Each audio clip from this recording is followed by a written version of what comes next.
Breaking news नाज़रीन। मस्तोंग बलोचिस्तान जे ज़िले मस्तोंग में मीलादुल नबी जे जुलूस खां अॻु मस्जिद वेझो धमाके जे नतीजे में 25 ॼणा शहीद ऐं केतिरा ई ज़ख़्मी थी पिया।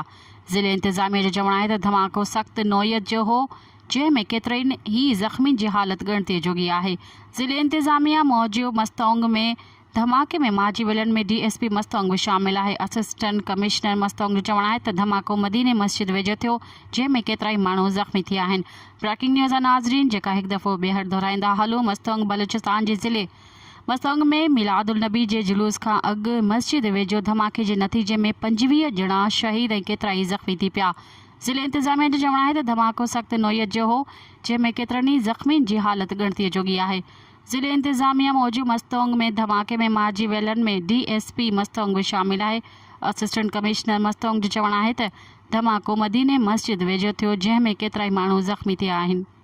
मज़ीद ख़बरनि ऐं तफ़सीलात लाइ विज़िट कयो असांजी वेबसाइट www.awamiNewsHD.com ऐं ॾिसंदा रहो अवामी न्यूज़ HD।